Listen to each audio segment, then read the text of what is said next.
Halo guys, oke sekarang kita udah masuk ke materi vektor nih ya, ke chapter vektor. Nah sebelum kita belajar ke inti materinya tentang vektornya itu sendiri, nah, kamu perlu menguasai ini guys ya, tentang trigonometri gitu ya. Karena trigonometri ini nanti diperlukan nih ketika kita belajar tentang vektor, misalkan kayak ya operasi-operasi vektor, penjumlahan vektor, penguraian vektor ya, perkalian vektor dan lain-lain. Oke, kita belajar tentang ini dulu ya, pengenalan trigonometri ya. BTW ada yang tahu nggak nih pengertian dari trigonometri ini apa gitu ya? Nah, jadi ini sebenarnya bagian dari matematika gitu guys, yang mempelajari hubungan antara sisi-sisi dan sudut-sudut pada sebuah segitiga gitu ya. Oke, aku tulisin di sini nih pengertiannya. Oke. Nah, kayak gini nih ya. Sebenarnya ini nanti kamu bisa pelajari lebih detail lagi di matematika gitu ya, di trigonometri. Nah, di sini aku kasih gambaran umumnya aja yang kira-kira diperlukan nanti ketika kamu belajar tentang vektor. Oke. Nah, sekarang aku mau kenalin kamu sama istilah-istilah yang ada di trigonometri ini, guys ya. Jadi ada sin, ada cos, ada tan. Apaan tuh?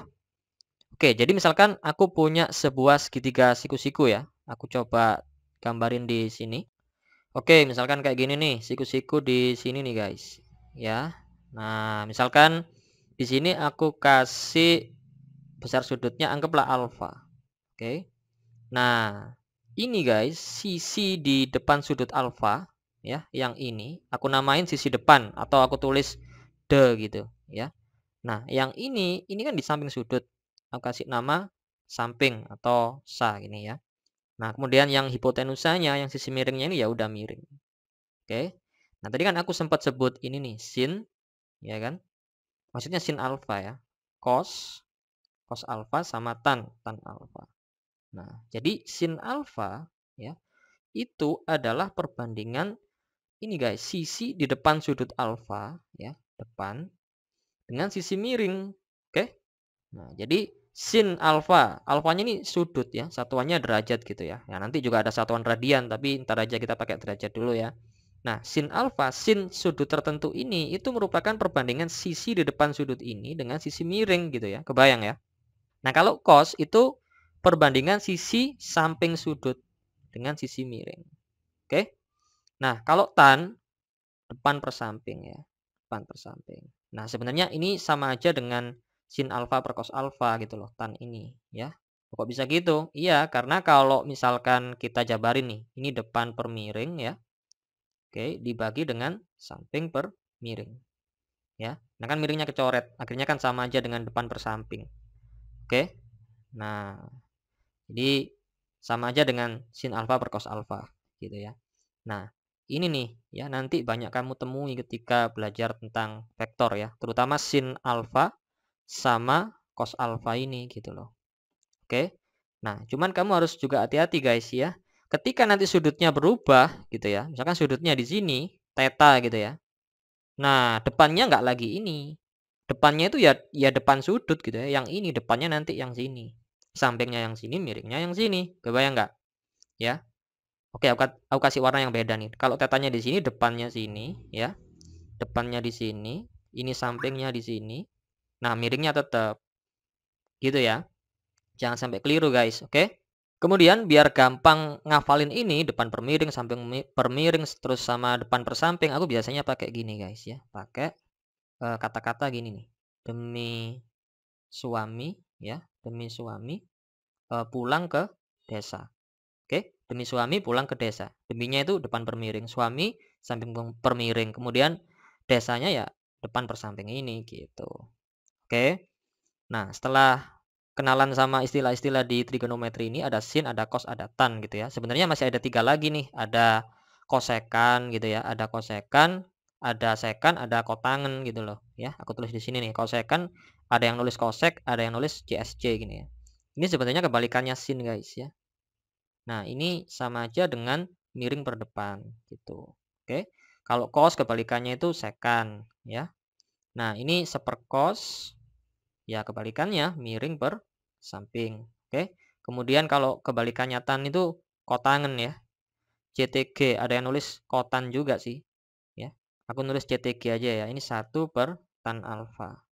Nah, ini sama dengan ya samping per depan. Tapi yang lebih sering dipakai sin sama cos ini. Oke? Nah, setelah kamu tahu istilah-istilah ini ya. Nah, aku mau nunjukin kamu nilai-nilai dari ini ya, sin alfa, cos alfa, tan alfa untuk sudut istimewa. Oke, aku coba buatin tabelnya di sini nih ya.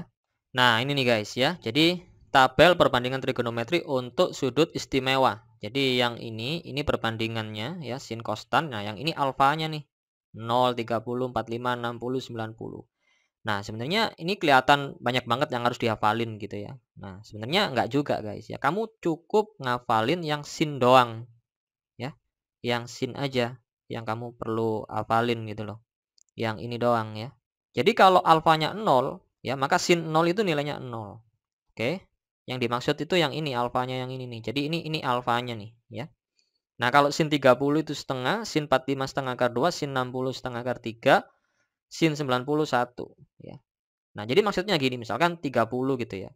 Jadi misalkan alfanya ini 30 gitu ya, 30 derajat, kemudian ini siku-siku, itu udah pasti perbandingan sisi depan dengan sisi miring itu pasti setengah. Nggak peduli berapa panjangnya ini, berapa panjangnya ini dan ini gitu ya. Pokoknya kalau ini 30, ini 90, perbandingan sisi depan sudut dengan sisi miring itu pasti setengah dan seterusnya kayak gini ya. Nah, untuk cos ini sebenarnya tinggal balik aja guys. Ini kan 0 ke 1 ya. Nah, kalau cos itu ya dari 1 ke 0. Jadi kalau cos 0 ya, cos 0 itu nilainya 1 gitu loh ya. Cos 30, nah ini setengah akar 3. Tinggal balik aja. Oke. Sinnya ini dibalik dari kanan ke kiri gitu ya. Kalau cos 45 setengah akar 2 tuh kan sama kan. Kalau 60 ini setengah gitu ya. Kalau 90 0 gitu. Kalau tan gimana kalau tan? Nah, jadi tan tadi kan apa? Sin per cos kan? Ya, aku tandain di sini deh ya. Jadi tan tadi ini kan sama aja dengan sin per cos, sin alfa per cos alfa. Nah, ya udah, berarti ya 0 per 1 0 gitu loh ya. Setengah per setengah akar 3 itu seper akar 3, kalau dirasionalin jadi segini gitu. Setengah akar 2 bagi setengah akar 2 1 ya. Setengah akar 3 bagi setengah akar 3 1 per 0. Nah, ini tak terdefinisi. Oke, kayak gitu ya. Nah, sementara ini dulu guys yang perlu kamu pahami gitu ya. Nah, ntar kamu yang penasaran kok bisa dapatnya 0, 30, 45, 60, 90 ini jadi sudut-sudut istimewa. Nah, itu nanti kamu bisa ngulik lagi di bagian matematika gitu ya. Udah ada di situ. Sekarang aku cuma kasih ininya aja ya, gambaran umumnya aja ya. Oke, segitu dulu ya guys. Habis ini kita belajar lagi tentang trigonometri di video berikutnya.